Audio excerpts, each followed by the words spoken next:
Hi there, this is Dean Morgan. How you doing? This is going to be a teaching deal for your computer stuff for the insurance. Basically, ABS program and agency software. Two easiest programs that I use for this insurance business. I'm going to show you real quickly how this works, very simply. You basically go over to ABS, double click on that. I'm going to give you the login and password on a piece of paper. You're going to have that, so you don't have to worry about anything there. Then you have the login here.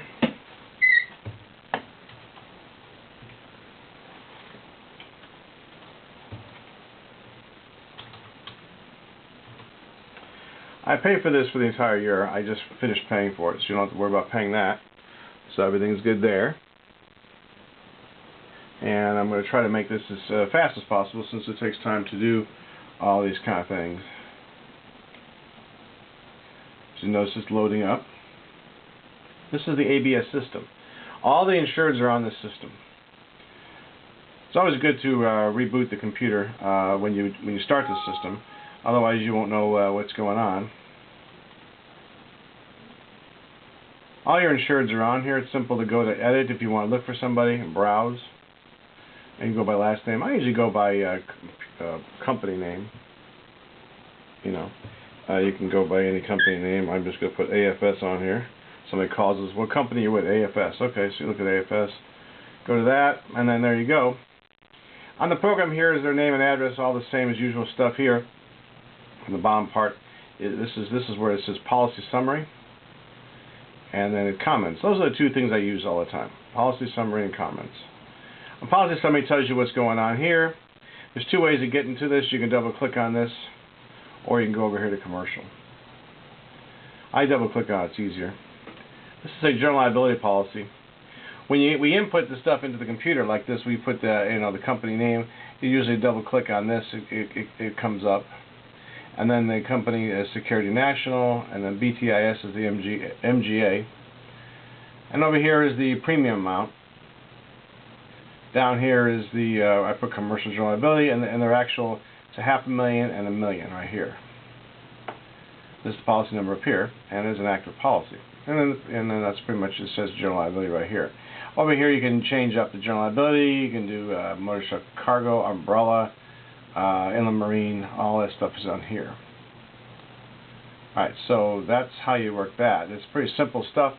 As far as the and when you're adding somebody to this, let's say you got a brand new insured, you want to add somebody, you go to add up here, press add, and then you start putting in all the information, what they've started, they came in, and so on and so forth. This guy's been here since 2013, as you see. He's still active with us. If you want to delete somebody, delete there, and then you're looking at the top now, and then add, and then if you want to go for last or next, the next person or prior person or whatever, it goes back and forth. That's pretty much that. On the left side over here is simple stuff. You got a little arrow down here, your umbrella, workers' comp. It goes in there. You just input the same information into that. Workers' comp would be the same type of situation there. You'll put the workers' comp information here, policy number, carrier, broker. I use NCCI for a broker sometimes, or NJ Crib, which is the New Jersey. We do have New Jersey in here. And then we have, as far as workers' comp goes, and then deposit and premium and what the date starts and that kind of stuff there. Same thing goes for umbrella. Hit the umbrella thing, and it gets you the information here. This program also, you can do accord forms, but we're not going to do that. I don't do it. I don't expect you to either, so this makes it simple. On the comments. Comments are key. I make payments for a lot of these people. So I'm going to show you in a minute an example of that. But when I do make a payment, the payment gets put on here, and these are the dates I actually make the payment for the customer. I charge them $5 to make the payment. And if it's over $150, I charge $10.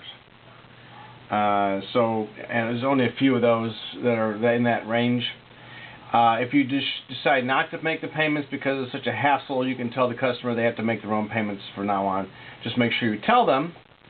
And how I do all this is when I go to the emails, the email says intent to cancel on the email.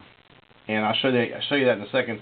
Intent to cancel on the email will explain to you in detail that you open it up and find out what the amount is due. If there's a cancellation, for example, and you have to go to the company, you'll call the company up and find out what the cancellation is. Like Go-To Premium Finance, they'll have to go to Go-To Premium Finance and get that information from Go-To Premium Finance. That's kind of thing there. Now, when you're actually calling the insureds up, or actually going to the insureds, you're gonna, when you're calling them for renewals, I have a renewal thing. It's a new renewal list. And the renewal list looks like this. This is a renewal list. This is all the people on this renewals here. And basically, your renewal list is.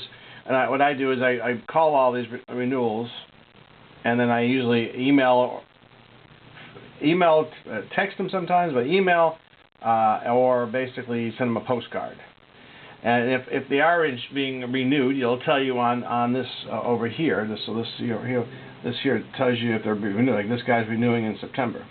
It's a renewal date, September, 2018. So it'll tell you there. Let's say if this was September, then you would put 18. I put 18 on the side of the person's name, and then I call them, and then I collect the down payment, and whatever that might be. And usually, most of the time, 98% of the time, it's usually the same thing as last year.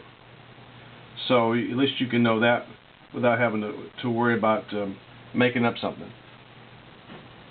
P means progressive. So if they have a progressive policy, I usually send them an email thanking them for the business, and then they go on from there. On here, I would put down date I called them, and then I emailed them EM, postcards PC, or left message is LM. I put any of those three down here, and that's pretty much it. So that'll be in the comment section. Whenever I collect a down payment, I can do that, and also like here says renewal here, 9/17 and GL renewal. He paid me $250. My commission was $109.50, and I put my commission amount here. So that gives you an idea what I put all my stuff in here. And every time I make a payment, I put the date I make the payment.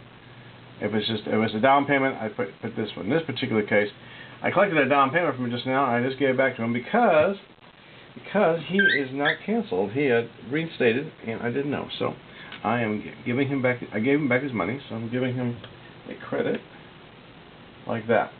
And that was today's date, and he's good. He's good to go. He paid his payment, no problem.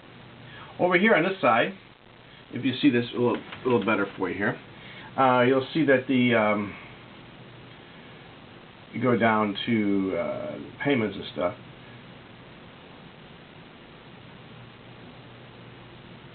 All the way down here, and let's continue on. I'll show you what else we got here.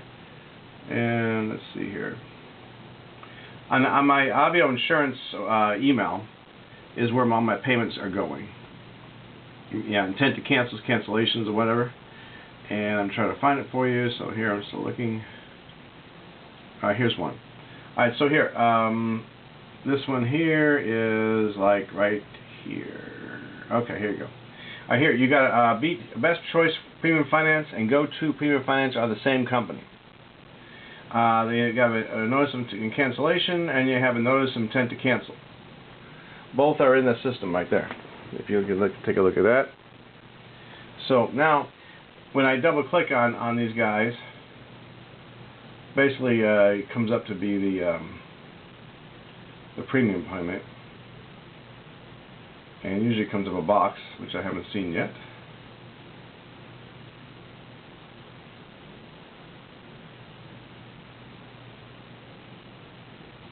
And there it is, a box.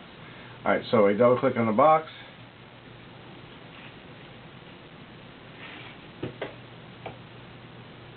And then we have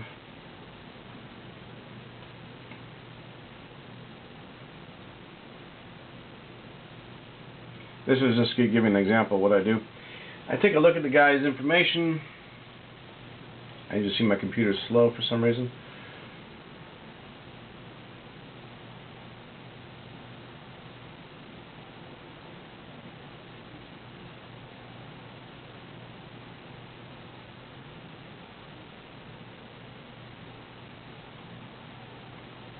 And finally coming up. There you go. Now over here is very simple. This is BTIS uses this program. Go-To Premium Finance or Best Choice Premium Finance, same thing. Our account number is up here in the left-hand corner, and the amount due is on 5/4 is $61.38. Well, 5/4 is a few days ago, so now he's going to pay a $3 late charge. So, and understand this is Edimio Cruz. So you're going to go over here, Edimio Cruz. So I go to this part of it, look up Edimio Cruz. EDIMIO, there it is. You see that came up right there. You double click on that or say OK. Either way, here you go. And there's his payment. So he has his payment due. I'm not paying his payments evidently here. So I in this case, double checking. That's his policy. He's actually been canceled. By the company canceled him because they couldn't get a hold of him. But he's still got payments due. So in this case, what I would do is I've already tried getting a hold of him, so I minimize that. That came up by accident. Alright, so I take the email over here to the left. You see this left. I go ahead and do the email copy, and I forward this to the customer.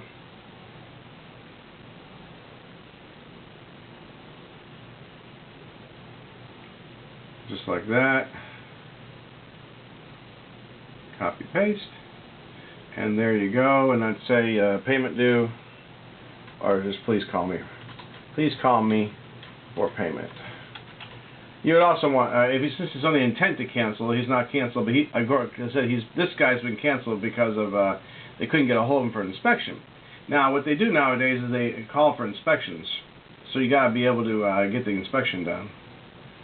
And it's a 5-minute inspection by the insurance company. If they're unable to get that done, they will cancel the policy. So he's got 2 cancellations going for him right now. One is this, a non-payment, and the other one is for the situation with the inspection. And that's Go-To Premium Finance. So that's just one of them. And then we have we've got quite a bit of emails we got to take care of here. As you see, everything's based on emails. There's a lot of emails in here. Okay, so now we're going to go here. This is Impact Finance.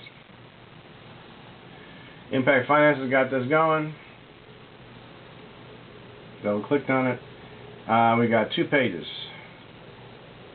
So there we go. Two pages. Double click on that. Let's see what we got here. Actually, 1 click is enough. Actually, 1 click it opens it up for you.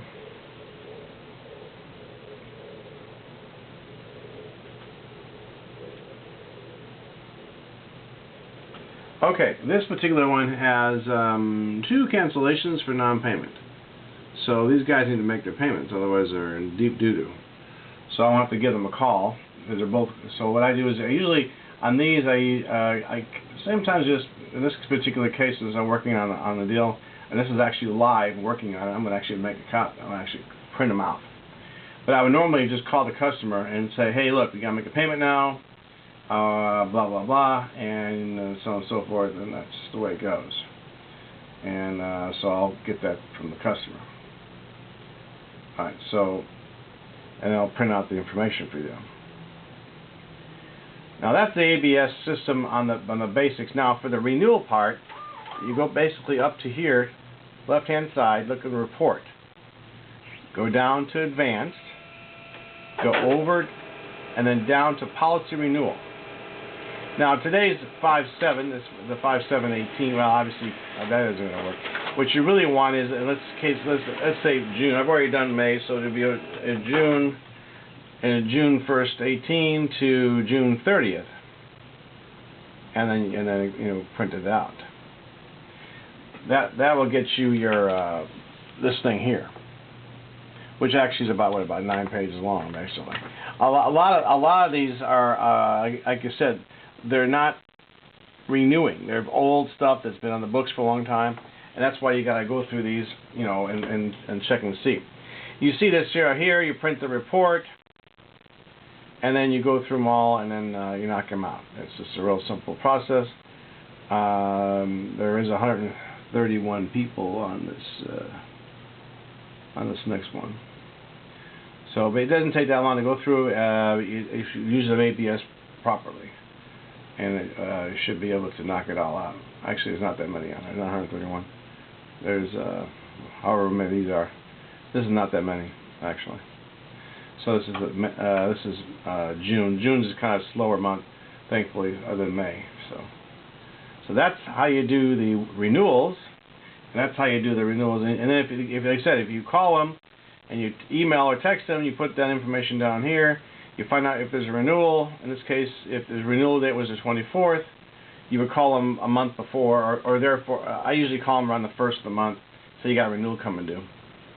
And that's that. Now the second thing is this program here. This program is on the desktop, and it's right there, Easy Apps. Do you see my cursor? It's just Easy Apps on the bottom there. See it? So you click on that, and then you get this. All right. So now you got, this is all your certificates. Simple, right? All right. To make a new certificate, you would do Insert, and then you start a new certificate. Your name, address. You see up here in the left-hand corner, name, address, city, state, and zip code, and then their phone number. And then you go to the court forms. Court forms is mostly a certificate, which is now how do you get to this part here? It's real simple. Down here it says Add New Form. So look at the bottom of the page, Add New Form, and then you do it.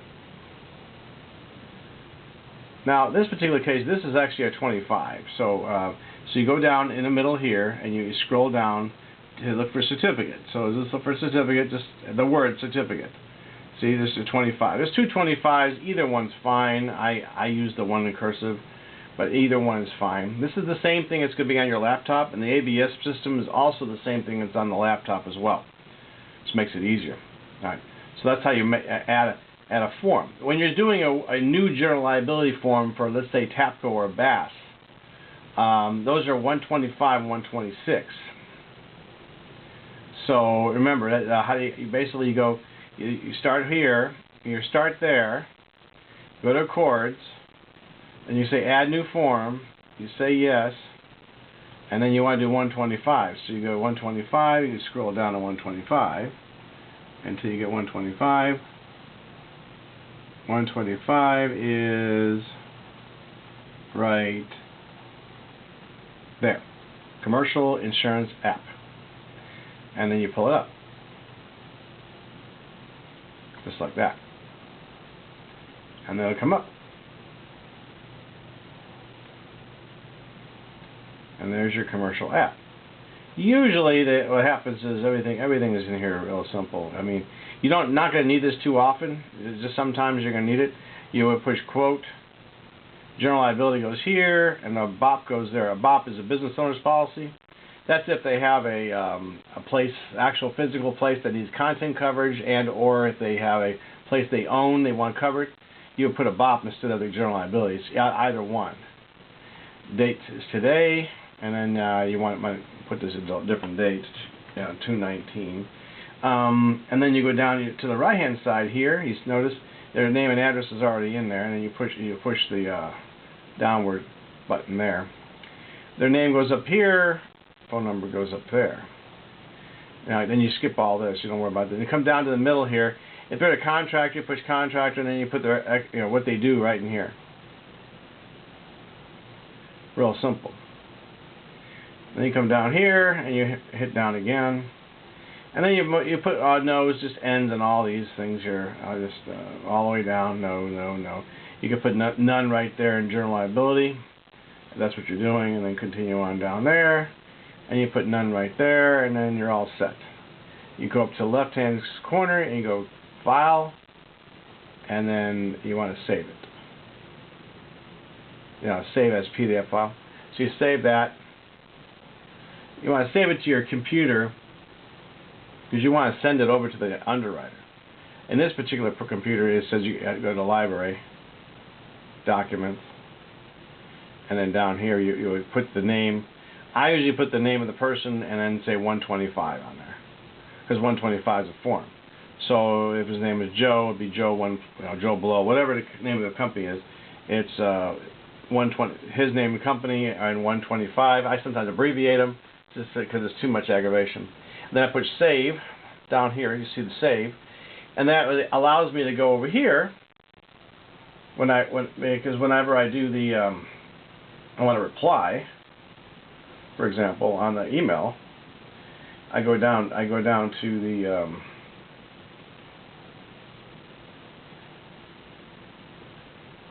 I'll go down to this file right here, and then this is how I save it. And then this would be AFS, so AFS 125. Probably it should be there. Imagine. Maybe not. I don't know. Or Joe 125. I don't know. Maybe there's something whatever it is, and then you save it there and you say open, and it attaches itself. All right, so that'll be that. Let's see if there's any 125s in here. Oh, here's DYI 125. Okay, so DYI 125 is right there. There it is, and then you say open.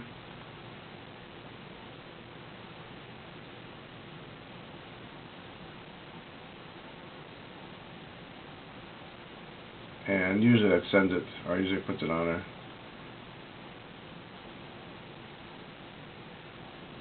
And there you go. And there's your 125 right there. And so you do the same thing with 126. 126 is the other one you need to do this. So when you're done with this one, you already saved it. You save it. Save as PDF file. You saved it. And then you get out of this one. You can go ahead and File, Exit.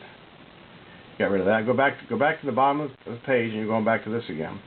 And then when you do that, you want to go again to Add New Form, back to 126. So 126,